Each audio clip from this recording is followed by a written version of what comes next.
Tonight on The Big Story, the Ombudsman sees the former speaker's hand in the recantation of 4 so-called Maleta boys. But Martin Romualdez was quick to wash his hands off the development.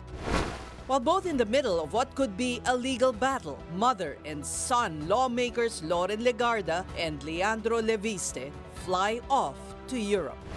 Caskets with anti-China messages are dumped in various parts of Metro Manila at dawn today. Authorities ask who did it and why. And some good news at the pump. Another oil price rollback could be coming.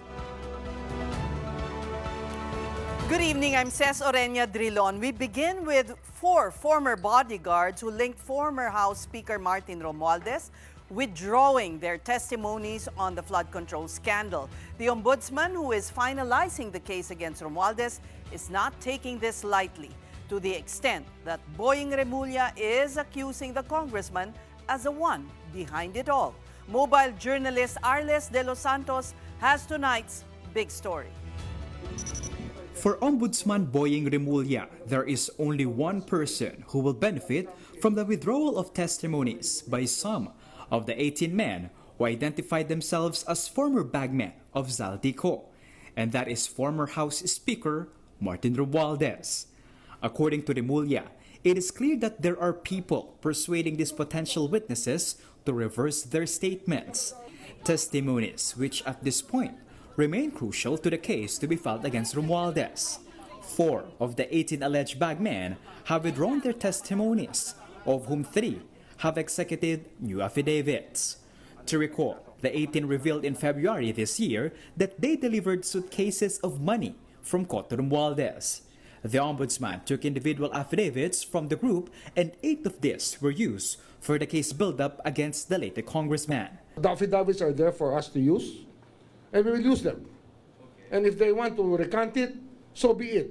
But it will be in court already. It doesn't weaken or strengthen, but of course, it just points out to the fact that there are people working on his behalf to obstruct the ends of justice. Sir, just to clarify, you're saying po na posible na ang kampo po ni na Martin Romualdez ang nasa likod sa pagrekanto ng APA? Siyempre. Sino pa? Sino pa? Sino pa ibang makikinabang dyan pag nag-recant yan? O, di ba? Remulla also warned lawyers who are helping the group with recantation. He said this could be considered as obstruction of justice. The 4 who took back their testimonies could also face charges. Ang recantation is frowned upon by the courts. That is the way that the courts are supposed to treat recantations. Especially, ito nga, twice na nag-issue ng testimonies against Romualdez, itong mga to. Kaya, when we bring them up as hostile witnesses, makikita nyo naman Nalalabas namin sila as hostile witnesses. Sir, what will happen dun sa 4 na since nag-recant sila, itong affidavit ay dadalhin ba dito? They'll be charged. What charge, sir? To be part of the, as part of the, we will do it. We will, as part of the accused. Na-charge namin sila. In which case? That's natural. That's natural. Kasi nga, kaya nga hindi sila chinarge. Kasi nga, tumitistigo sila. Pag hindi sila tumitistigo, di charge namin sila. O, co-accused na sila. Co-accused sila ni Martin Romualdez? Magiging co-accused sila. Meron silang In what particular accessories. case, sir? Accessories after the fact. Covering up. Pinagtatakpan nila. Kung ano ang nagpalit sa kanilang isipan. The Ombudsman also denied the allegation that those who recanted were under duress when they executed their affidavits. Remulla said they have recordings of the execution of the affidavits that would prove they were not coerced. Protection was also offered to the group, which they declined. Meanwhile, Remulla assured that the recantations would not affect the case that they are building against Romualdez. Meron rin naman kami recording Okay. ng lahat na nangyari. May recording kami ng lahat. Kaya, okay lang yan.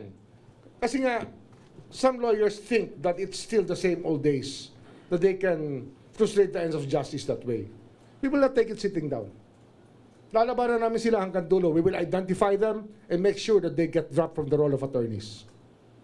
Sir, just last. Play dirty, then you have to face up to the consequences of playing dirty with us. In a statement, Romualdez denied Remulla's allegation that he orchestrated the the testimony withdrawal of some of the so-called Maleta boys. He said the recantations only prove that the allegations being thrown against him in connection with the flood control scandal are false. According to the bagman's lawyer, Levi Baligod, it is possible that fear overcame the four. He also admits some members of the group have long been offered bribes to reverse their statements. Tingnan natin, hindi natin masasabi yan kung mangyayari o hindi. Sabi nila na takot na sila sa kanilang seguridad. No? Gusto na rin nilang manahimik kasi hirap din yung biyahe-biyahe pabalik Manila. No? Gawing preliminary investigation, and then ito, hearing. And then matagal na yan na sinusuhulan sila para bumaligtad. Katulad nung naipakita ko kanina sa inyo, meron nga isang nag-text na sinasabi, pasensya ka na sir dahil sa aking nararanasan na tentasyon. Sabi niya, no? At maraming mga personal na rason. Ang isa dyan yung pamilya. Kasi alam nyo yung mga forces of the government, pinupuntahan pati kamag-anak nila, asawa, pamilya, kapitbahay, no? So iba-iba yung pumupunta sa kanila. Reacting to this development, which involves President Bongbong Marcos's cousin, here is what Malacanang says. Kung ano man ang mga naimbestigahan ng Office of the Ombudsman sa Maleta Boys patungkol kay dating Speaker Romualdez at ibang naituturo pa, ay nasa kamay na po yan ng Office of the Ombudsman. Kapatid Arles de los Santos, we are One News. Congressman Leandro Leviste and his mother, Senator Loren Legarda, are now overseas. The Bureau of Immigration confirmed this, saying both legislators had no derogatory records at the time of their departure. NBI Director Melvin Matibag had this to say on the mother and son's leaving. Ang reaction ko, mag-ingat siya sa biyahe niya. Happy trip sa kanya. Sabi nga ni General Torre, ingat po sa biyahe, di ba? In an interview with Ted Filon and DJ Chacha on True FM, Matibag gave further details on how Legarda and Leviste left the country and where they were headed. Pares po sila ni Senator Legarda na So, umalis. confirm po yun, kasama po yung kanyang nanay, si Senator. Magkaiwalay po, si Okay. Leandro Leviste po umalis po noong August 2, papuntang Hong Kong. Yun po yung kanyang biyahe.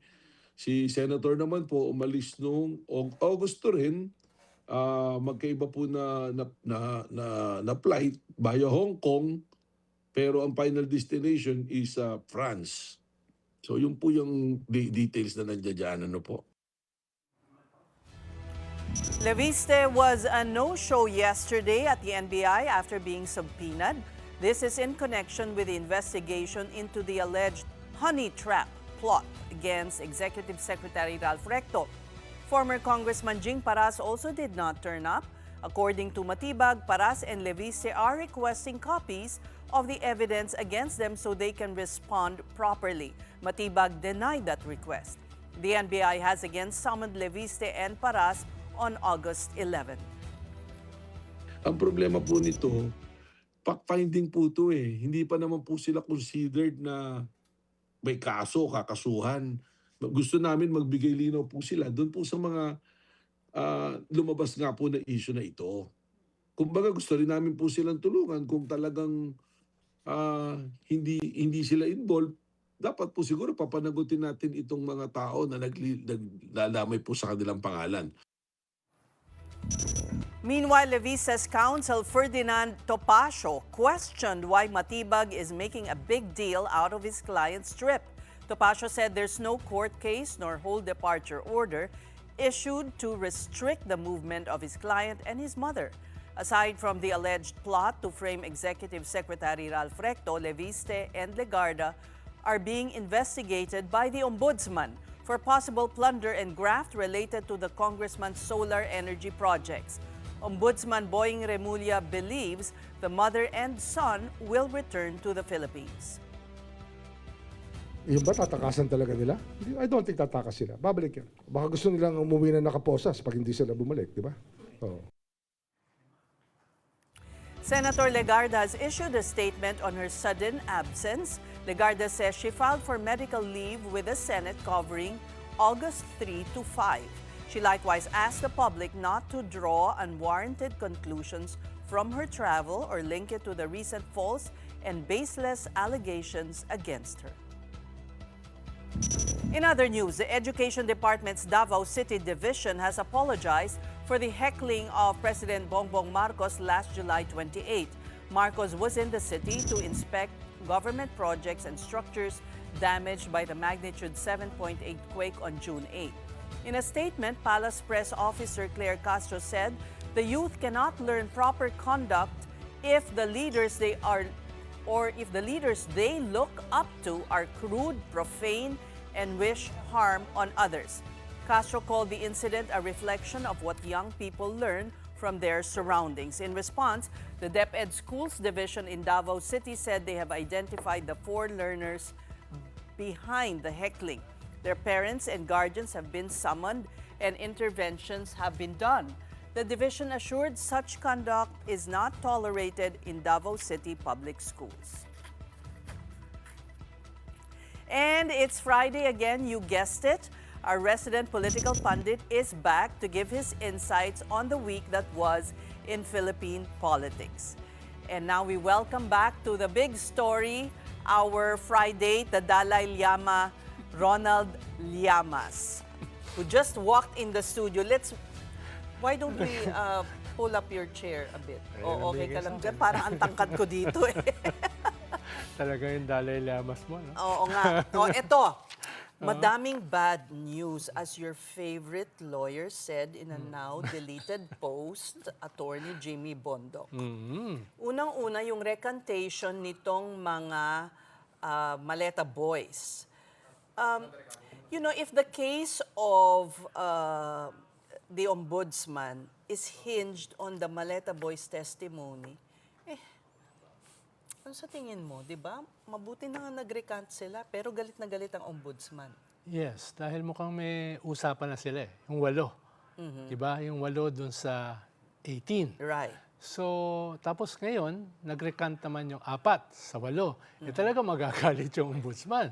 Di ba? Lalo na kung yan yung gagamitin niyang ebidensya laban sa laban kay Speaker Correct. Martin Romualdez, di ba? Wala naman si Saldico rito na nagdiin kay Martin Romualdez. Wala rin si Gutesa. Hanggang ngayon, di pa nahanap yung nagdiin sa kanya sa Blue Ribbon. So, ano yung kanilang magiging smoking gun? Although, sabi ni Ombudsman Ombudsman Boying Remulla, nasa ibang administrasyon ka. Sabi ni Ombudsman Boying Remulla, ay hindi naman humina yung kaso.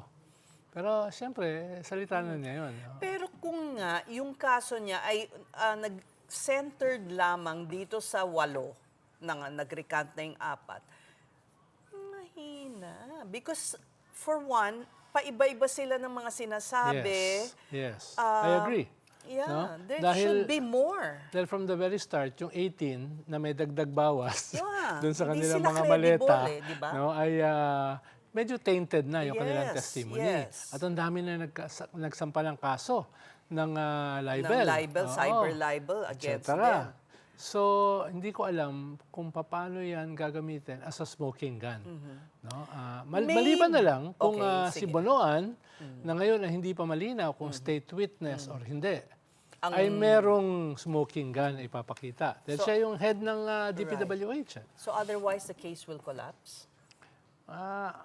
Ano yung sinasabi niyang recording? Hindi ko masyadong... or can it be, if he's able to prove, because parang he's very certain in saying that it's the former speaker behind this recantation. Kung ma-prove niya yon,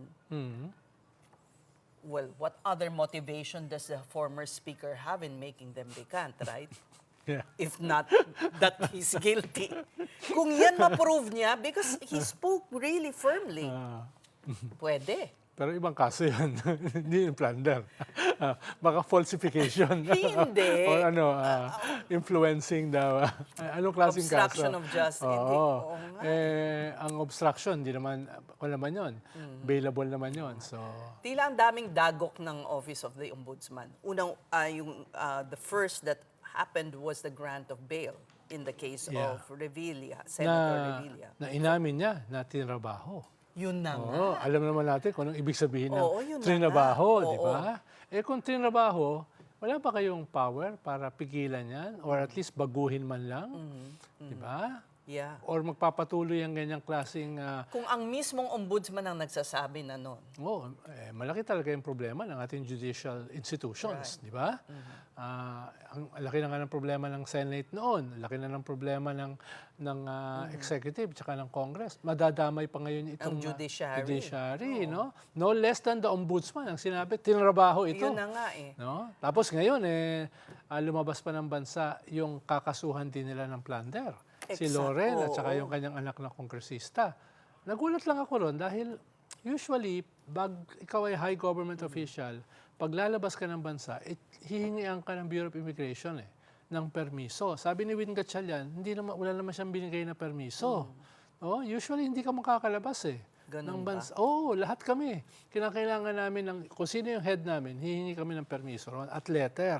At ipapakita namin yon sa Bureau of Immigration. Lalo na si Loren, kilalang-kilala siya na Plus, lahat. there's an impeachment trial ongoing. Yes. No, anong usual na excuse? Sick leave. Yan nga eh. Pero 3 to 5 daw. Lampas na. Oo nga eh. Pupunta ka ng France? Her statement is asking the public not to give any meaning. But if you are doing this at this time, right? During the impeachment? Yeah. No? And then when the ombudsman announces that he's looking into this plunder case. Ganda ng timing, di ba? Diba? Tapos sick leave ng 3 to 5. Ano na naman date? 7 na, di ba? So, Oo nga. 7 na. So, At saka, gano'n bakit kahaba? sa Europa? Oo. Kaya layo-layo, yung biyahe mo pa lang, babalik ka na. Hindi, pero yung sick leave, hindi sinabi na lalabas ng bansa. Dahil kung lalabas ka ng bansa, hihingi ka ng permiso Okay. Lalo na, meron kang So this is kaso also sa ombudsman. very So, questionable. di ba nila dapat tanungin yung Bureau of Immigration na nagbigay, na nagpalabas sa mag-ina? Sino ang magsasamon yan? NBI? DOJ, under ng Department of Justice but yan. wala actually. It's just an announcement kasi na magkaka-investigation. Yung kay Leviste, Congressman Leviste, parang he's evading a subpoena. Yes, pero yung nanay niya, kailangan ng permiso galing sa Senate President kung lalabas siya ng bansa. Yun ang sinasabi ko. Okay. No? Iba pa yung watch list Iba pa yung whole Okay. departure order. Okay. No? Pero kung mismo yung ombudsman, sinabihang kakasuhan siya, dapat may watch list man lang. Ibig sabihin, i-inform nila yung ahensya na, uy, lumalabas dahil watch list Yeah, yeah. Pero even kahit walang watch list, kailangan ng permit ng Senate President para ikaw ay makalabas ng bansa. So, ethics case ba yan? Anong pwede? Wala namang kaso pa.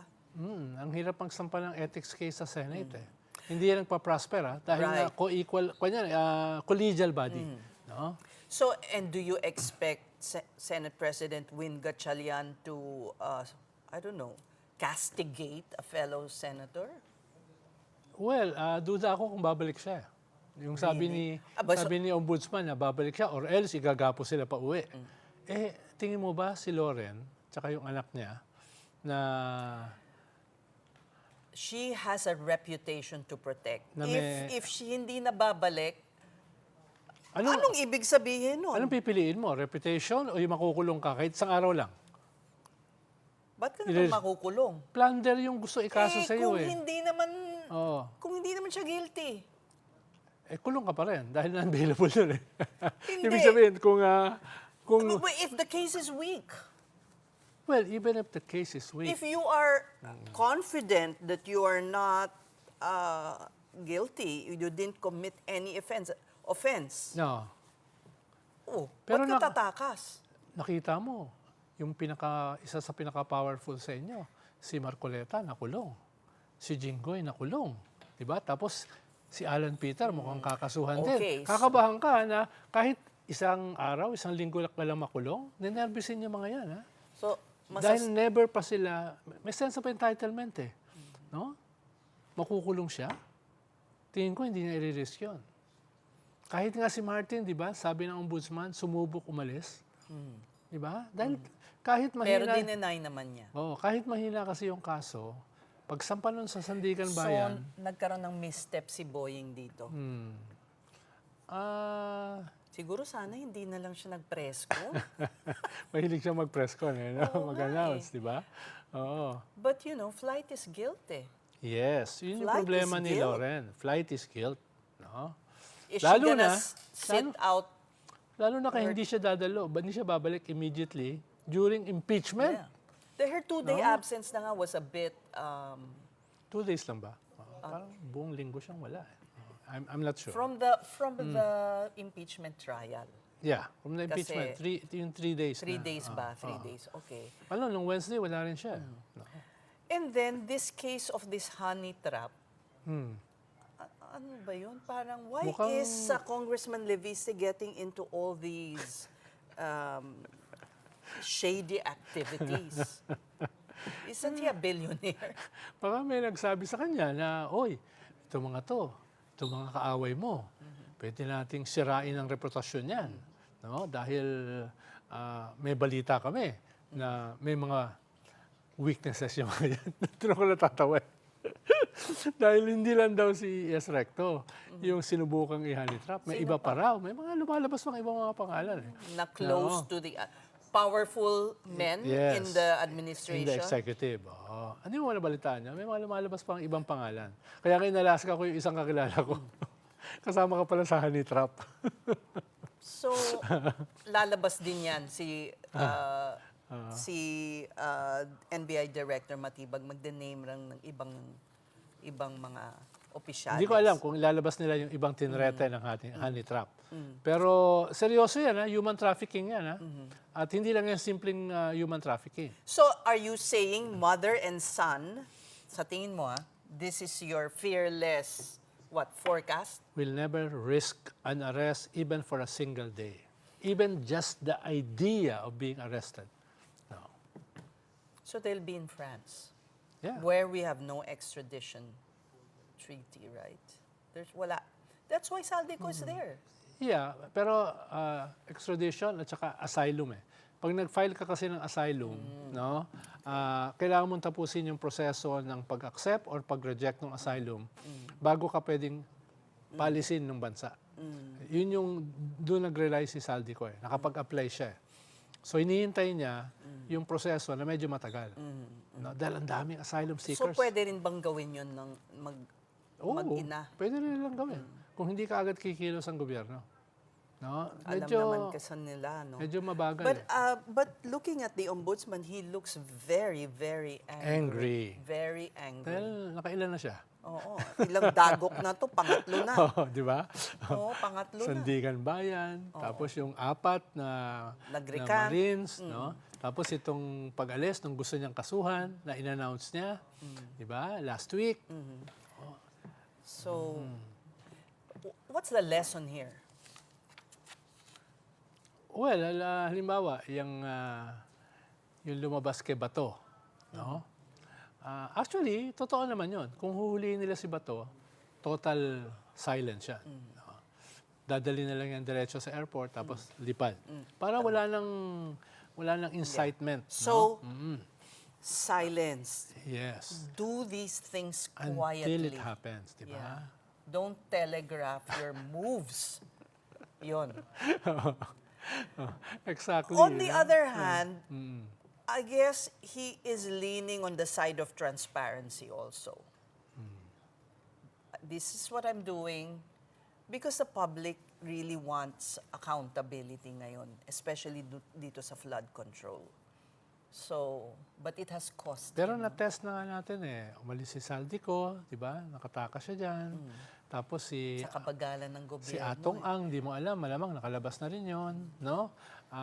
Hindi mo alam kung nasan si Bato, nakalabas ba siya? Parang inutil ang Diba? law enforcement. Parang yan. Well, ang sinasabi ni John Vic, bumababa daw ang statistics ng crime. Pero siyempre, ang mga tao, dahil telenovela tayo, pinapanood natin yung mga high profile eh. Yun ang hinihintay natin. Alam mo, itong si Saldico, hindi naman closed case yan yung application niya for asylum. Kasi we could have back channels diplomatically with France, especially since their relationship has become closer. They're helping us in the West Philippine Sea. May paraan yan, especially since Europe is very strict on corruption, hindi ba? On Yes. money laundering, etc. Yes, lalo na, halimbawa, today, kakasign lang natin ng 2 contracts with the French government, with French businessmen. Ang ating DPWH, may Panglao Bridge sila sa Bohol, tapos yung Department of Agriculture. Just today, Just Ibig sabihin, today. very strong Kaya yung ating nga. relasyon sa So, atin. why are we Tapos, not- alam ko, iniimbita si BBM for a To state visit, visit, yes, no? yes. With Macron, bago matapos yung term ni Macron. Exactly. So, pwede lang ibulong lang yan Kaya nga. Arbor na to. Hindi ba? No? Arbor na No, to. and it's, you cannot claim political persecution kung ang basis mo, kung behind that are allegations of corruption. Bakit ka magbibigay? You're France. Diba? Yeah. I-risk mo ba yung It's so frustrating, good ah. relationship mo with a country na gusto mo makipagkaibigan para sa isang tao? Siyempre, hindi. Kaya nga. Sa tingin mo, ginagawa ba yan? O hindi? Yeah, ginagawa No, yan. I meant, ginagawa ba yan ng BBM Ngayon. administration? Pwede ba magising na kayo? Eh, wala naman ako sa BBM administration. Ba't ako Hindi. tinatanong mo? Marami kang kilala. Or do you think they are doing Eh, this? di ba disaster nga yung nangyari kay Saldico? Hindi nila alam Yeah. na 1 oras lang siya dinetain. Hindi nga detention yun interview. No? Ilang araw yun na hawak daw. Kung yun basic information, intelligence, dapat yung embassy natin doon, in-inform na ang rules ng Schengen, they cannot hold anyone hanggang walang kaso. Wala namang red notice, Yeah. di ba? And then So, the DOJ secretary traveled all the way pumunta there. pa roon, di ba? Oo nga, wala. Dapat before, alam na niya na wala siyang aabutan. Di ba? So, napahiya pa siya, di ba? so- Yan yung mga bagay na, sabi mo nga, dapat ginagawa ng gobyerno. So, paano tapos lumabas pa itong bad economic news? Oo, 2.3, pababa ng pababa, Yeah. di ba? So, I wonder what they're doing in Malacanang to address all of these things, all of these setbacks. Well, ang paliwanag kasi nila, these are basically external. Yes and no. No? Dahil yung ating mga kapitbahay, tinatamaan din naman yan ng problema sa langis tsaka sa Strait of Hormuz. Pero bakit doble yung ating increase ng gasolina kumpara sa kanila? No? Tayo yung fastest growing economy noong 2022. laggard na. Ngayon tayo yung pinakahuli. Kulelat na. Oo. Tayo pinakamataas ang inflation. Tayo yung pinakabinagsak ng currency. Tayo yung pinakamataas ang deficit. No? So yung mga ganun ba, these are not only external, these are internal. No? Yung ating debt to GDP. Kasi we're just relying, it's a consumption-driven economy kasi. Nagko-consume lang tayo. At saka consumption, at saka remittances ang main bulwark ng ating economy, followed by government spending. Bumagal ang government spending because of this anti-corruption campaign. Kinakabahan silang pumirma. No? In one way, maganda. Yes. In one way, maganda. That happened to the Aquino administration. Remember? Because of the PDAF Yung scandal. Napoles. Bumagal ang spending. Yes. Yeah. Buti na lang, na-maintain namin yung 6% growth rate hanggang matapos yung term, di ba? Actually, swerte si President Duterte. He inherited a good economy. We left 1 trillion sa And kaban. the deficit was low. Ngayon, lumobo na. Debt was record low, Yeah, pero sige, iwan na natin yung economy. Let's go to the impeachment trial. Medyo dry yung this week. If not for Lorne Ann, hindi ba? Hindi mo masasabing dry? Oo, sabi ni Robin Hood Padilla, di ba?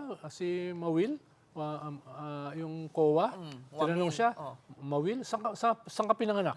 Saan ka nag-aral? Nakalibot ka na ba sa bundok? Nakapunta ka na ba ng farm? Di ko alam kung saan papunta yung Hindi ko argument. nga maintindihan. Ano bang ibig sinasabi lang sabihin? niya, Meron ka bang kakayahan? Ganon? Parang hindi mo naman nauunawa ng insurgency. Hindi mo nauunawa ng terorismo. Kaya Yun ba yun? Kaya nung anniversary ng NPA, hindi sila umatake dahil successful yung confidential fund. Kaya mo yun? Yun pala yun. Nung pinapanood ko, nakatung. Hindi, ibig sabihin, ginamit yung confidential tsaka I intelligence say fund. dry because apparently there are indications that the public is tuning off. Totoo naman yun. Dahil nga, itong past 3 days sa impeachment, ang ipinapakita ay mga papeles ng COA, papeles ng BIR, papeles ng mga bangko, etc. Siyempre, boring yan. Naghahanap yung mga tao yung smoking gun witness. Parang si Madriaga, Colonel La Chica, Sulaika, yun ang hinahantay nila yung drama. This week, medyo. Medyo. Because hostile witnesses in a Dalawa. way. From DepEd at saka sa OBP. Yung sa OBP, ito yung nag-collapse dati na ospital. Dati yung sa Congress. Kaya during the dapat hearings. meron na silang ambulansya, baka mag-collapse ulit.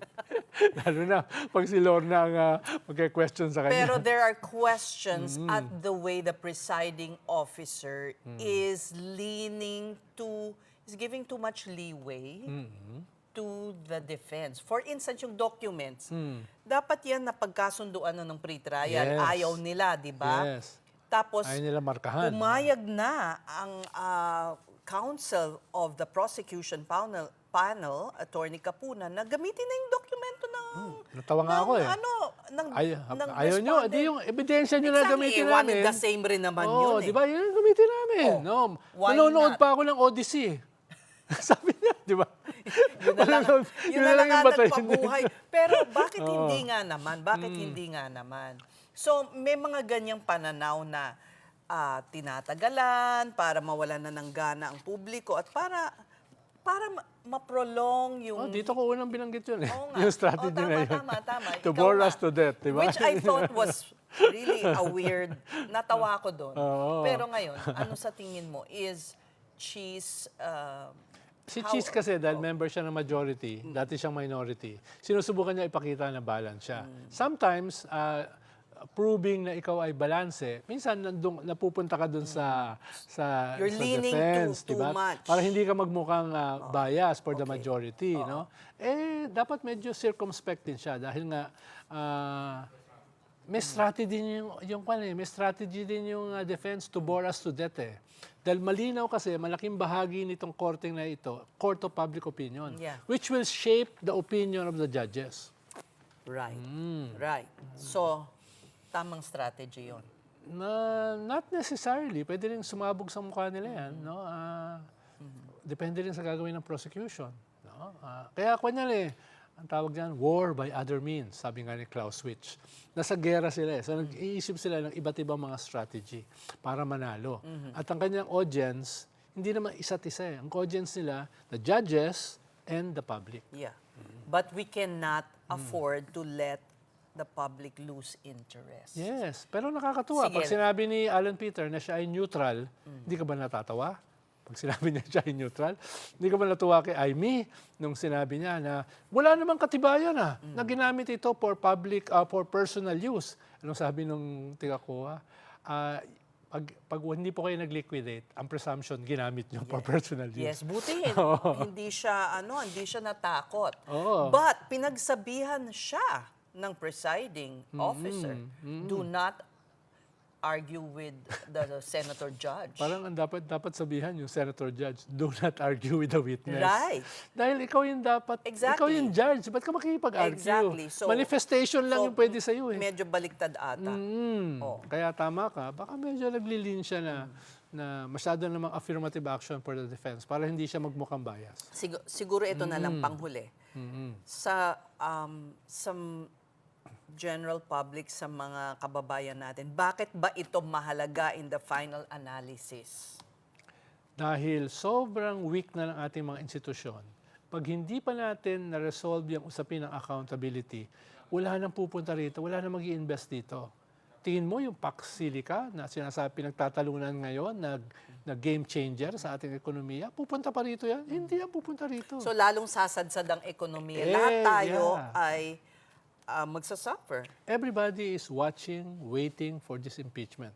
Lalo na yung mga lalo na yung mga foreign investors. So wait and see na naman. Sabi nga ni former Governor Gunigundo ng Central Bank kanina, tinanong namin siya, ano bang tingin mo yung pinakamahalaga rito?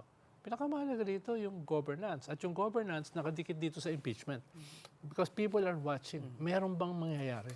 So tell that to your senator judges. Baka hindi makinig. Lalo na sa akin. Baka sa'yo, makinig. Bakit sa akin? Ikaw neutral ka, ako hindi. Thank you for saying that. All right.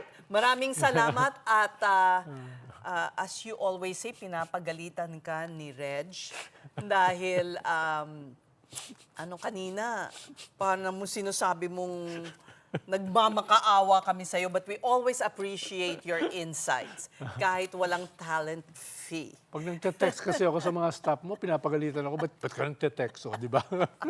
Oo nga eh. We thank you for your time this Anytime. rainy Friday evening. Enjoy your weekend. One News Political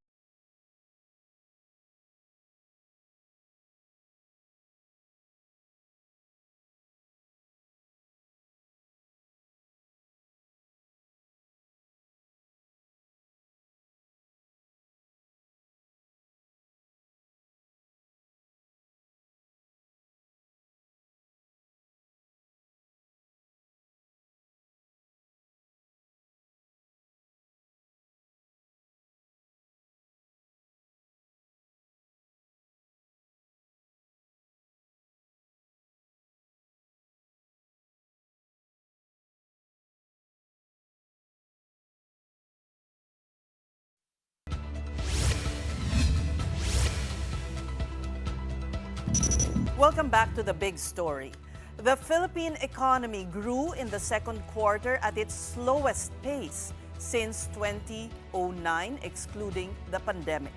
With this, the country has now fallen behind its ASEAN peers. Mobile journalist Fatima Baduria reports. The Philippine economy posted a 2.3% year-on-year growth in the second quarter of 2026, the slowest growth recorded since the fourth quarter of 2009. It is also slower than the first quarter of 2021 or during the pandemic, when GDP contracted by 3.8%.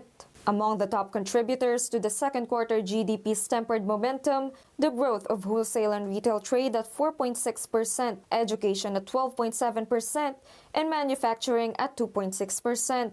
While services and agriculture posted growth at 4.5% and 2.7% respectively, the industry sector declined year-on-year by 2.4%. According to PSAU Secretary Dennis Mapa, this was driven by the 32.4% drop in government construction in relation to the flood control scandal, leading to a 13.9% decline in overall construction. The drop in government construction also led to the gross capital formation or investments declining by 9.2% year-on-year. Partly because measures are being put in place to ensure that similar incidences will not happen again in the future, and also of these effects of cases that have been filed against perpetrators. Nonetheless, Balisacan expressed his optimism that the Philippines is now approaching its economic recovery with the ongoing efforts of the government to sustain this growth. However, he admits the Philippine economy must significantly grow to reach the government's lowered growth targets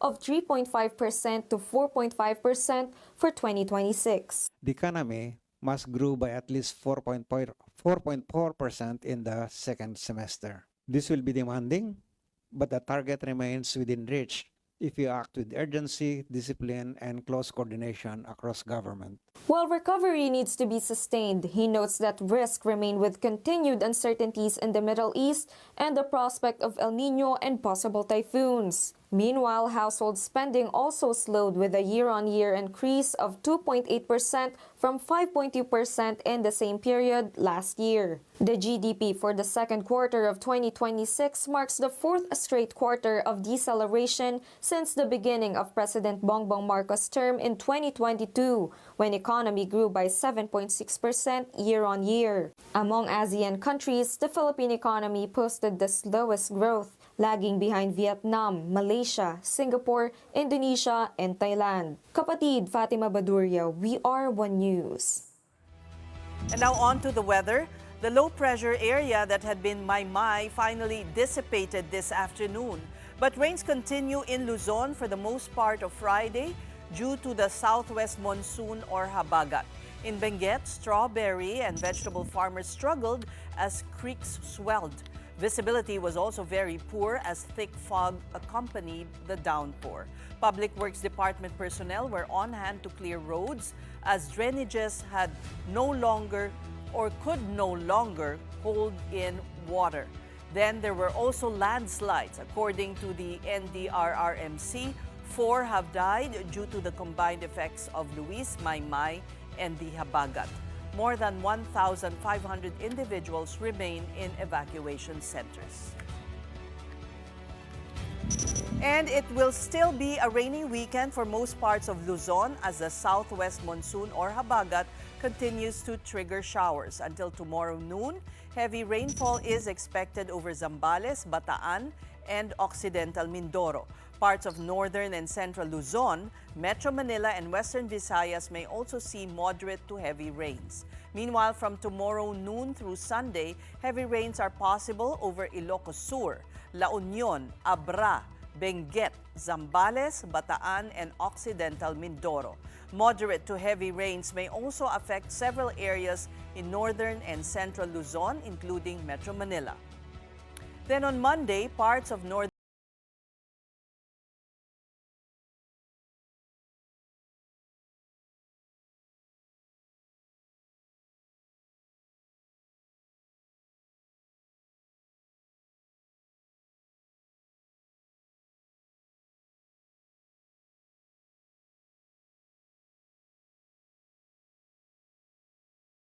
China messages were mysteriously left across Metro Manila today.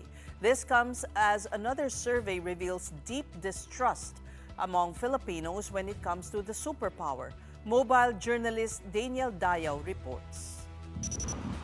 5 caskets bearing anti-China and anti-communist messages were deliberately dumped in various parts of Metro Manila before dawn Friday, August 7. The National Capital Region Police Office said the caskets were found in Manila, Caloocan, Quezon City, and Makati City. The coffins were abandoned by masked individuals riding gray and white vans between 2 a.m. and 4 a.m. August 7. In a statement, the NCRPO vowed to identify those behind the incident and file criminal cases. For its part, the Department of Foreign Affairs said it does not condone acts or threats of violence against any individual, including foreign nationals or officials. The DFA said it is coordinating with law enforcers to determine motive and perpetrators. The Chinese embassy has also condemned the incident and urged for a thorough probe. Meanwhile, a new social weather station survey shows Filipinos trust the United States and Japan the most among foreign nations, while China remains deeply distrusted. The June 2026 poll reveals the U.S. leading with a good net trust score of positive 42, followed closely by Japan at positive 36. Australia's positive 29 rating, while still good, continues its downward trend. Meanwhile, China scored a poor net trust rating of negative 36 amid ongoing maritime tensions. The survey had 1,200 adult respondents with a margin of error of plus or minus 3%. And the DFA has challenged retired Supreme Court Senior Associate Justice Antonio Carpio to propose an alternative to the Philippines' provisional understanding with China. Earlier, Carpio called for the agreement on Ayungin Shoal resupply missions to be scrapped. He argued that the 2016 arbitral award had already settled the status of the West Philippine Sea feature. But the DFA defended the deal, saying it aims to prevent misunderstandings and miscalculations at sea and does not require the AFP to seek China's permission for resupply operations. The DFA reiterated that the government will continue to uphold the Philippine sovereign rights in its exclusive economic zone. Kapatid Mobile journalist Daniel Dayaw, we are One News. The UAAP has permanently banned resigned Ateneo Blue Eagles head coach Tab Baldwin over the drowning of Rene Baterbonia and Divine Adili. Baldwin can no longer participate in any UAAP competition or related activity, nor can he enter any of the collegiate body's competition venues. The decision is final and non-appealable. Team manager CJ Kimpo, 6 assistant coaches, and a physical therapist were also suspended from the games until further determination by the UAAP board. During this period, they cannot participate in any activity, but unlike the decision for Baldwin, theirs may be appealed. The sanctions stem from a team-building activity at a resort in Dipaculao, Aurora. On June 8, rip currents hit the training and caused the drowning deaths of 19-year-old Baterbonia and 21-year-old Adili. the team's foreign student athlete from Nigeria. Reviewing the official reports of the CIDG and NBI, the UAAP board concluded that the Blue Eagles members present during the exercise were victims of the tragedy.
The affidavits are there for us to use, and we will use them.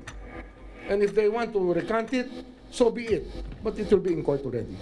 It doesn't weaken or strengthen, but of course, it just points out to the fact that there are people working on his behalf to obstruct the ends of justice. Just to clarify, you're saying po na posible na ang kampo po ni na Martin Romualdez ang nasa likod sa pag-recant ng APA? Siyempre.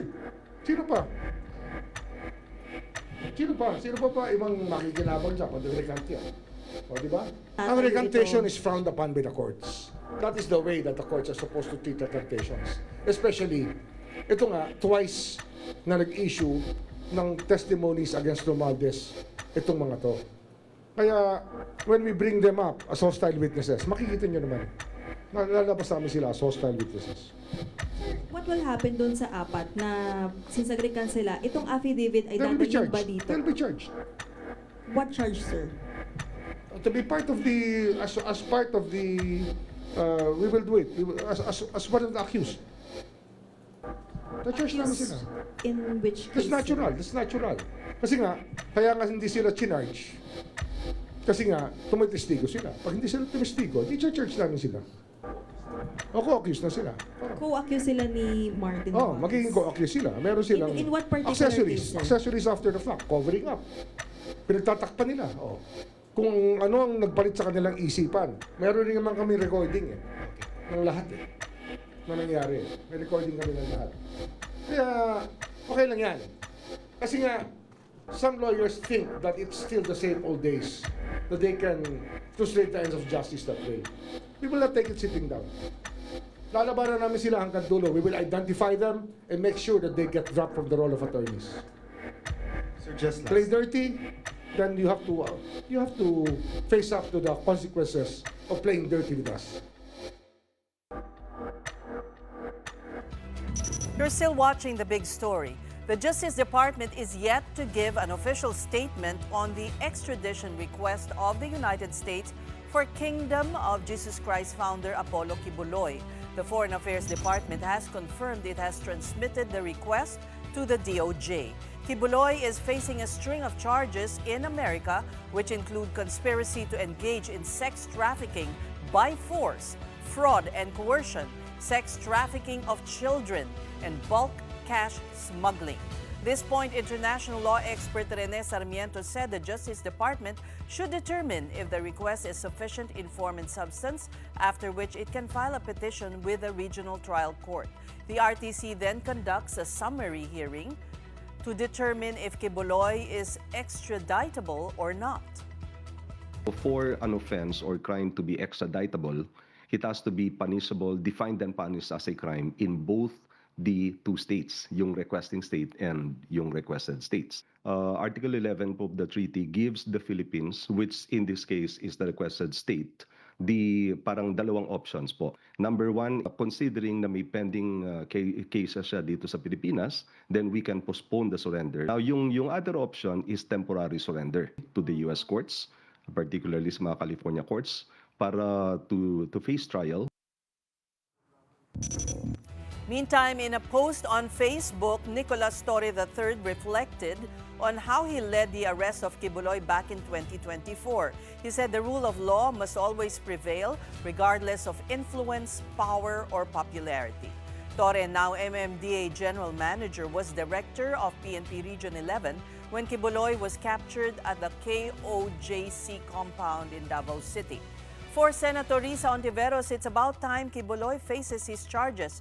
Ontiveros, as chair of the Senate Committee on Women, Children, and Family Relations, initiated legislative probes on Kibuloy's alleged crimes in 2023. I'm just glad na hindi lang dito sa Pilipinas, dalawang jurisdictions, pati sa US, gustong singilin ang accountability niya on behalf of yung mga victim survivors. Sana po ay ituloy na nila yung proseso, lalo na't in-endorse na ng Department of Foreign Affairs sa kanila, sa DOJ, itong extradition treaty. Dapat wala na talagang matirang kahit katiting na impluensya si Kibuloy dito sa ating bansa. In other news, motorists could see a bigger relief next week following this week's modest fuel price rollback. According to Jetty Petroleum President Leo Bellas, diesel and gasoline prices could both go down by as much as 5 pesos per liter. Bellas said global oil prices fell amid hopes of easing tensions between the United States and Iran. However, he said